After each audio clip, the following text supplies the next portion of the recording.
Yeah. So what else? What else is happening? Oh yeah, TV's about to happen again. Anybody? Anybody watch TV? Anybody? Yeah, lots of it. Yeah, I do too. But I find cool Nielsen ratings, and by cool I mean horrible and should die. But on a good note, Nielsen ratings actually have realized, that people don't watch television on television anymore. Well, some people do. Old people, all of the old people, because they don't understand how the internet works. I'm pretty sure they still think it's some sort of like a wizard, like stands in there. So he has a big tower, a wizard tower. He stands at the top of it, and he casts spells across the land, and that provides the internet. Or maybe they think it's like very coordinated carrier pigeons, like millions of them just fly everywhere and deliver your information. Maybe they think it's like the devil. I mean, some might. It's like, oh, well, internet is the devil. We don't know how it works. Wires? What do those do? Craziness. You can't watch television with a wire. That's crazy. Even though they already do. But no, TV's coming back, which is good. That's what I like about fall, because you get football, right? And then you get the TV. And it's better for everyone.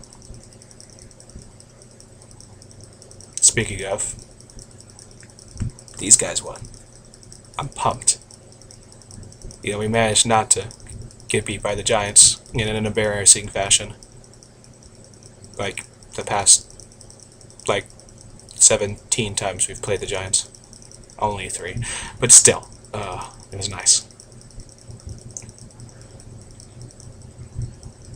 You know what surprised me about football this year, though? Honestly, it seems like there are more not good teams than I really anticipated there being. Like the Jaguars, they're not going to be good because they got Blaine. Oh my God, please don't hurt me, Gabbert. Throwing passes for him still. So, the Vikings, they're not going to be good. Who plays quarterback for the Vikings? Somebody unimportant, so obviously it's not good. You know what the Vikings and Jaguars should do, though? And honestly, they should just start making fantastic uniforms like Oregon. It doesn't matter how bad you are if you have a fantastic uniform. Like Oregon. They had the Rose Bowl helmets with the mirror. Like, it looked... If look it up if you don't know what I'm talking about. But they had helmets. They were reflecting. Like, the rest was fine too, but the helmets was a mirror. It looked like I was watching football, like right now, but football that was happening in the future. That's what it felt like. I don't know why that makes sense, but it does. Like, look at the helmets. They're fantastic. Like, reflecting. It seems almost... I don't know. It seems almost so over the top that it's awesome. Like, there's only...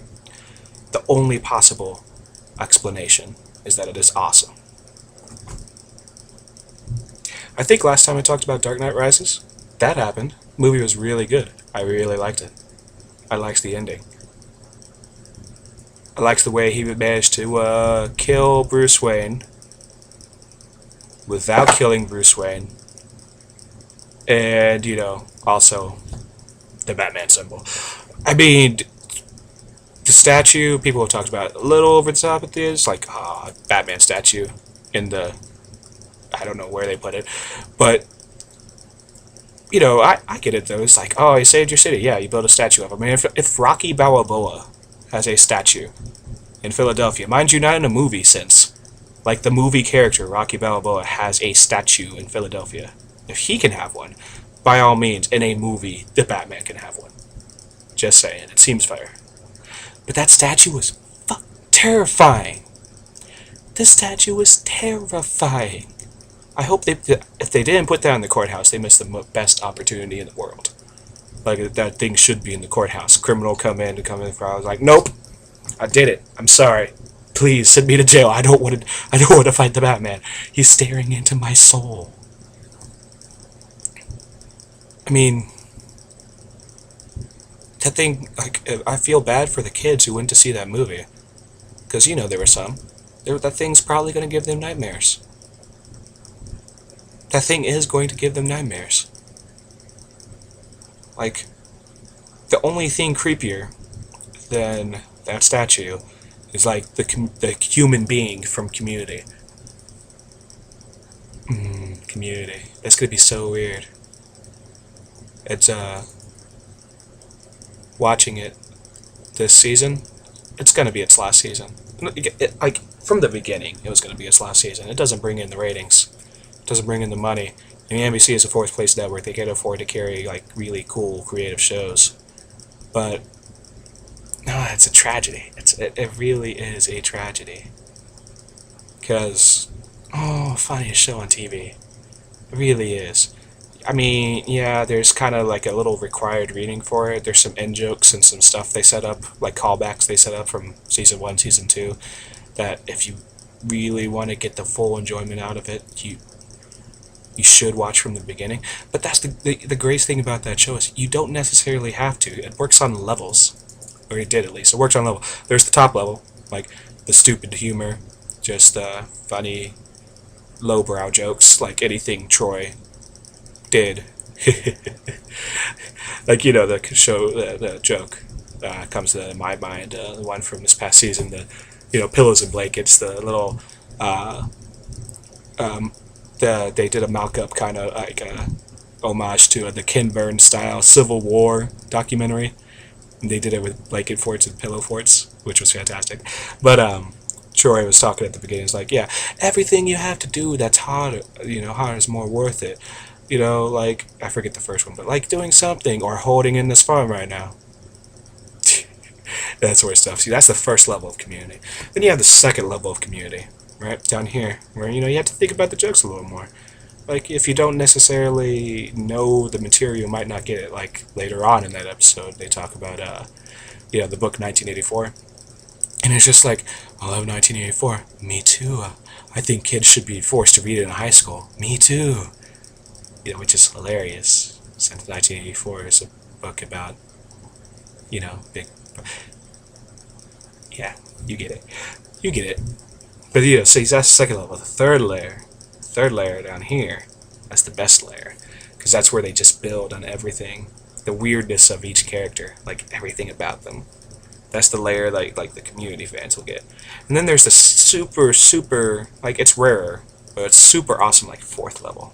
It's right down here. It's a little speck. Like, the super cool random stuff you can like pick up if you pay attention. Like, for instance, here's an Easter egg. Like, they mentioned the Beetlejuice 3 times. Once in the first season, once in the second season, once in the third season. When Britta says it in the Halloween episode in the third season, for the third time it's said in the show, you can, if you watch the background, you can see a dude kind of dressed up like Beetlejuice walking in the hallway behind him. And it's just like a brief, like, 1 second thing, but if you notice it, it's so good. And that's what I loved about that show. That's what I loved about Dan Harmon. That dude is crazy in his brain. Like, parts of it are in different places than should be in a normal human person, but it's great because it provides us with like super crazy good infotainment. Yeah, not infotainment. Come on, buddy. But seriously, it's fantastic. So he creates the show, Dan Harmon. It's awesome. People love it. Not a lot of people. I get it. Not a lot. Like 5 million people. But those 5 million people really love it. Like, they think it's the best thing that has ever happened to ever. Pretty much. But, that roller coaster that was that last season, it's like, we're going to go on hiatus? Why are we going on hiatus? That seems weird. Oh, Community's back. And it's still fantastic. Oh, it might not get renewed? That seems awful. Oh, it does. It is going to get renewed. But only for 13 episodes. Oh, and we fired Dan Harmon. it was never getting past season 4. It was never getting past season 4. It doesn't bring in the ratings. It actually costs a little bit to do because they do crazy cool creative stuff. And then, just he created the show. It's very much his thing. There are shows that could survive without the main guy being there. They're out there. Like they created, they had the first idea, but there's a strong group of writers in the room. Like it's like, oh, we could survive if the homie decides to move on. This is not that show. He knows what he wanted. He did what he wanted. He had final say, final do, final draft, final whatever they call it. The point is, it is his thing. It is so much his thing. And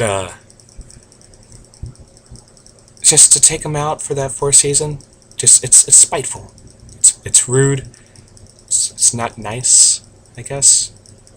I mean, he's not a nice person sometimes by most accounts, because creative types, they're weird. Note the brain in different parts theory, but it's his thing. Just let him finish it. Let him get that 4th season done. Let him get the yay, we graduate from the 4-year community college.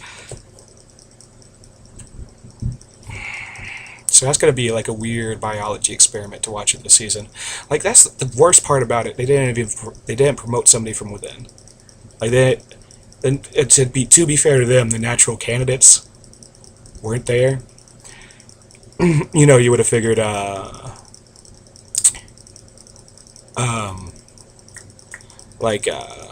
Russos, but they're doing other things. They left the show. Goldman and Everett, 2 people. They were always listed together. They went to Fox. And head writer, like Chris McKenna, he was the head writer. He, left out of protest for Harmon being fired because, they're bros. So they got 2 people whose biggest credits are running the last 3 seasons of Just Shoot Me. That seems ironic. And some show about aliens that was supposed to be I don't know. But no, they got a tough job. I mean, it's like I said, it's gonna be a weird biology experiment. I predict it'll still be funny. It'll still have that first layer.